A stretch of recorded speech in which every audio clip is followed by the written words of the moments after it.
संपूजिकानां परिपालिकानां यतेन्द्रियाणां च तपोधनानां देशस्य राष्ट्रस्य कुलस्य राज्ञां करोति मंगलम भगवान विष्णु। नमस्कार, जय जय श्री सीताराम। आत्मीय बंधुओं, मैं पंडित आशीष वस्त लखनऊ से आप सभी प्रबुद्ध दर्शकों का बहुत बहुत स्वागत व अभिनंदन करता हूं गुरु गोचर के इस महत्वपूर्ण घटनाक्रम के विशेष कार्यक्रम में। इस वर्ष होने वाली महत्वपूर्ण ज्योतिषीय घटनाओं में एक है देवगुरु बृहस्पति का गोचर। देखिए, देवगुरु बृहस्पति को शुभ ग्रह के रूप में जाना जाता है और वैदिक ज्योतिष के अनुसार देवगुरु बृहस्पति का गोचर ये बहुत ही महत्वपूर्ण माना जाता है ज्योतिष के दृष्टिकोण से, क्योंकि लगभग 12 वर्षों के बाद देवगुरु बृहस्पति शुक्र की राशि वृषभ राशि में गोचर करने जा रहे हैं। गुरु का गोचर जहां 7 राशियों के लिए भाग्य के बंद दरवाजे खोलने का काम करेगा, वहीं 5 राशि के लोगों को थोड़ा सा सावधान रहने की जरूरत है। एक बात और, देवगुरु बृहस्पति जब गोचर करते हैं तो जिन भावों पर भी गुरु की दृष्टि पड़ती है वहां अमृत के समान शुभ दृष्टि डालते हैं, जिससे व्यक्ति को शुभत्व परिणामों की प्राप्ति होती है। बृहस्पति के बारे में एक चीज और बता दें कि देवगुरु बृहस्पति जहाँ पर विराजमान होते हैं वहाँ से वो अपने से पंचम भाव, अपने से 7वें भाव व अपने से 9वें भाव को दृष्टि करते हैं। एक बात और मित्रों, देवगुरु बृहस्पति को ज्योतिष शास्त्र में जीव की संज्ञा दी जाती है। देवगुरु बृहस्पति न्यायाधीश शनि के बाद दूसरे मंद गति से चलने वाले ग्रह माने जाते हैं और यह लगभग 13 महीने में एक राशि का भ्रमण कर दूसरी राशि में गोचर करते हैं। जैसा कि पिछले वर्ष 22 अप्रैल 2023 को बृहस्पति अपनी स्वराशि मीन से निकल करके अपने मित्र मंगल की राशि में प्रवेश कर चुके थे। अब यही देवगुरु बृहस्पति वर्ष 2024 में दैत्य गुरु शुक्र की पृथ्वी तत्व की स्थिर राशि वृषभ राशि में और कृतिका नक्षत्र के दूसरे चरण में गोचर करने जा रहे हैं। वृषभ राशि स्थिर श्रेणी की राशि मानी जाती है। वह कृतिका नक्षत्र के स्वामी भगवान सूर्यदेव हैं। भगवान शिव के पुत्र कार्तिकेय जी के नाम पर इस नक्षत्र का नाम कृतिका पड़ा। तो आपकी जानकारी के लिए मैं आपको बता देता हूं कि कार्तिकेय भगवान देवताओं के सेनापति भी हैं। आगे बढ़ते हैं साथियों, यदि तिथि और समय की बात की जाए तो देवगुरु बृहस्पति विक्रम संवत 2081 पिंगल नामक संवत्सर और वैशाख कृष्ण पक्ष की अष्टमी तिथि, जो कि उस दिन 6 कारक तिथि रहेगी, और अंग्रेजी कैलेंडर के अनुसार 1 मई 2024 को दोपहर 2:29 पर वृषभ राशि में गोचर करेंगे। देखिए, सप्तमी ऑब्लिक अष्टमी तिथि है और अष्टमी 6 कारक तिथि रहेगी। अपने गोचर के 2 दिन बाद यानी कि 3 मई 2024 को दशमी तिथि के दिन रात्रि 22:08 पर देवगुरु बृहस्पति अस्त अवस्था में आ जाएंगे और इसे बृहस्पति तारा डूबना या गुरु तारा डूबना कहा जाता है, जहां पर लगभग 1 महीने बाद 3 जून 2024 की प्रातः 3:21 पर ये अस्त अवस्था से उदित अवस्था में आ जाएंगे। जिस दौरान बृहस्पति ग्रह अस्त होते हैं उस दौरान शुभ मांगलिक कार्यों जैसे विवाह, मुंडन, यज्ञोपवीत आदि संस्कार नहीं किए जाते हैं और बृहस्पति के पुनः उदय जब हो जाएंगे तो मांगलिक कार्य फिर से प्रारंभ हो जाएंगे। वृषभ राशि में विराजमान रहते हुए देवगुरु बृहस्पति 9 अक्टूबर 2024 को प्रातः 10:01 पर वक्री अवस्था में अपनी वक्री चाल शुरू कर देंगे और उनकी यह चाल अगले वर्ष 4 फरवरी 2025 की दोपहर 1:46 तक रहेगी। बृहस्पति को शुभ और वृद्धि कारक ग्रह माना जाता है और जिन जिन भावों पर बृहस्पति की दृष्टि पड़ती है अपनी शुभ दृष्टि से उन भावों की ओर उनसे संबंधित फलों की वृद्धि करते हैं, अमृत जो है बरसाते हैं और उन फलों में पवित्रता करते हैं। तो आइए विस्तार पूर्वक जानते हैं कि देवगुरु बृहस्पति का वृषभ राशि में होने वाला गोचर सभी 12 राशियों पर क्या प्रभाव पड़ेगा। और आपकी जानकारी के लिए अवगत करा दें कि प्रस्तुत राशिफल आपकी चंद्र राशि व आपकी नाम राशि दोनों पर संयुक्त रूप से आधारित है।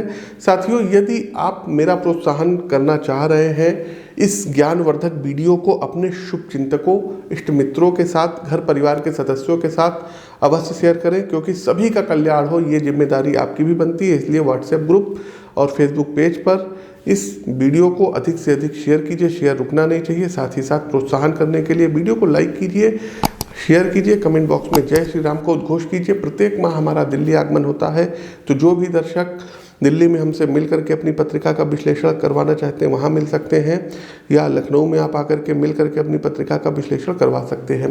साथियों, गुरु गोचर पर आगे बढ़े उससे पहले आपको बता दें कि प्रस्तुत राशिफल आपकी चंद्र राशि व आपकी नाम राशि दोनों पर संयुक्त रूप से आधारित है। अच्छा, गुरु का गोचर होने वाला है वृषभ राशि में, और इसी समय में देखिए लोकसभा का इलेक्शन चल रहा है। तो गुरु जो ग्रह हैं, चूँकि भारतवर्ष की यदि हम कुंडली देखें तो भारतवर्ष की कुंडली वृषभ लग्न और कर्क राशि की कुंडली है, तो भारतवर्ष के लिए कैसा रहेगा। दूसरा, नरेंद्र मोदी की कुंडली तुला लग्न और वृश्चिक राशि की कुंडली, उनके अष्टम भाव में गुरु जो है प्रवेश कर रहे हैं। छठे के स्वामी 8वें भाव में मोदी जी के चले गए, तो क्या कुछ होगा। तो आप लोगों को हम राजनीतिक भविष्यवाणी भी इस वीडियो में कर रहे हैं कि 4 जून को जब रिजल्ट आएगा तो आप देख लीजिएगा जो बीजेपी है ये कमबैक करेगी। भाई, तुला लग्न में छठे भाव के स्वामी जो है गुरु बनते हैं, ठीक। तीसरे और छठे भाव के स्वामी कौन बनता है, गुरु। और छठे भाव के स्वामी का त्रिक भाव के स्वामी का त्रिक भाव में जाना, छठे के स्वामी का 8वें भाव में जाना। अष्टम भाव जो होता है ये अनएक्सपेक्टेड चीज़ों का होता है, तो फिर से पुनः इनको जो है सत्ता की प्राप्ति करवाएगा और ये तीसरी बार प्रधानमंत्री बनेंगे। साथ ही साथ बीजेपी कमबैक करेगी, सत्ता में आएगी। लेकिन जो इतना बड़ा जो है मतलब जो ये लोग दावा कर रहे हैं कि इतनी सीटें आएंगी, फलाना आएगा, धमाका आएगा, उतना कुछ नहीं होगा साथियों। टू द पॉइंट आपको हम बात करते हैं, जो सीटों की संख्या इनकी रहेगी मेजॉरिटी में ये आएंगे। एनडीए सत्ता में जो है वापसी करेगी और ये फिर से प्रधानमंत्री बनेंगे। लेकिन इस बार इनको नुकसान भी होगा, खास करके यदि देखा जाए तो हरियाणा हो गया, बेंगलुरु हो गया जहाँ पर ये लोग क्लीन स्वीप कर रहे थे, आपका जो है बिहार हो गया, यूपी आपका हो गया, पश्चिम बंगाल हो गया, तमिलनाडु हो गया और पंजाब हो गया।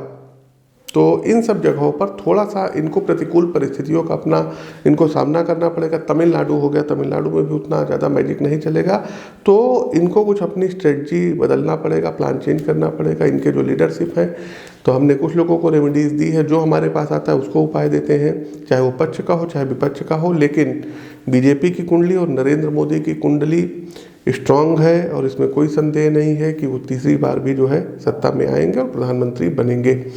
आगे बढ़ते हैं, हमारी अगली राशि आती है धनु राशि। देखिए, देवगुरु बृहस्पति धनु राशि के स्वामी ग्रह होने के साथ साथ आपके चौथे भाव के भी स्वामी हैं, और बृहस्पति का गोचर ये आपकी जो है यदि हम देखें राशि से छठे भाव में होने जा रहा है। यहाँ स्थिति होकर देवगुरु बृहस्पति आपके खर्चों में वृद्धि का संकेत दे रहे हैं। आपको अपने स्वास्थ्य संबंधी समस्याओं का भी ध्यान रखना होगा, किसी अच्छे डॉक्टर के सुपरविजन में आपको रहना होगा, क्योंकि आप कुछ बीमार हो सकते हैं, हॉस्पिटलाइज इत्यादि भी हो सकते हैं। और राशि स्वामी का छठे भाव में जाना कोर्ट कचहरी के मामलों में व्यस्तता दिखाता है। ऐसे किसी मामले में यदि आप पहले से ही लगे हुए हैं तो इस दौरान आपको और ज़्यादा ध्यान देने की आवश्यकता होगी और उस पर धन खर्च अधिक करना पड़ेगा। यदि आप किसी बैंक से लोन लेना चाहते हैं तो इस अवधि में वह लोन आपको प्राप्त होगा, लेकिन एक चीज़ का ध्यान रखिएगा, बैंक इत्यादि से आप लोग लोन ले लीजिए लेकिन किसी व्यक्ति से इंटरेस्ट पर पैसा मत लीजिएगा। बृहस्पति आपको नौकरी में अच्छी स्थितियों का निर्माण करेंगे, लेकिन विरोधियों को लेकर के आप थोड़े परेशान और सावधान हो सकते हैं और आपको निरंतर प्रयास करना होगा कि अपने विरोधियों से 2 कदम आगे सोच सकें। छठे भाव में स्थिति होकर देवगुरु बृहस्पति की जो पंचम दृष्टि है ये आपके कर्म भाव को, 7वीं दृष्टि आपके द्वादश भाव को और 9वीं दृष्टि आपके द्वितीय भाव को दृष्ट करेंगे। तो होगा क्या कि आपके द्वारा किए गए प्रयासों में सफलता प्राप्त होगी, जो भी कठिन प्रयास है उसमें इजली आप सफल हो जाएंगे और संपत्ति में आप जो है लाभ प्राप्त होगा, लेकिन किसी संपत्ति में विवाद ना हो इसका आपको ध्यान देना होगा। तो पैतृक संपत्तियों में भाई बहन या सबसे मिल करके तब कोई बंटवारा इत्यादि टाइप का कुछ चीज़ें करिएगा।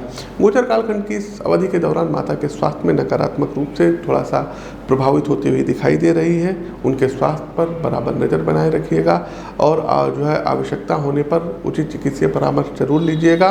धार्मिक यात्राओं के योग बन रहे हैं और आप तीर्थ स्थलों की यात्राओं पर जा सकते हैं। द्वादश भाव पर देवगुरु बृहस्पति की दृष्टि खर्च में अधिकता को दिखाती है। आपकी प्रवृत्ति रहेगी इस दौरान धन को अलग अलग कामों में खर्च किया जाएगा। हालांकि वे अच्छे कार्य ही होंगे जिन पर आपको ध्यान देना होगा।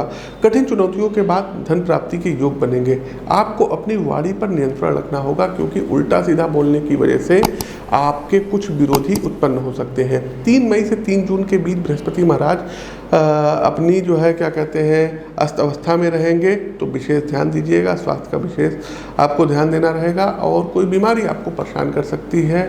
फैट मत बढ़ने दीजिएगा। कोलेस्ट्रॉल और पेट से संबंधित समस्याओं में वृद्धि हो सकती है। जो पहले से डायबिटीज़ से पीड़ित हैं उनको और ज़्यादा अब कॉन्शियस रहने की ज़रूरत है। 9 अक्टूबर से देवगुरु बृहस्पति अपनी वक्री चाल प्रारंभ करेंगे। गोचर कालखंड की इस अवधि में आपके कार्यों में अच्छी सफलता प्राप्त होगी, लेकिन स्वास्थ्य आपका गिरेगा बंधु, इस चीज़ का ध्यान रखिएगा। तो कुंडली परामर्श और चिकित्सीय परामर्श दोनों लीजिएगा। उपाय क्या कर सकते हैं? महामृत्युंजय मंत्र की प्रतिदिन एक माला का जाप करिए।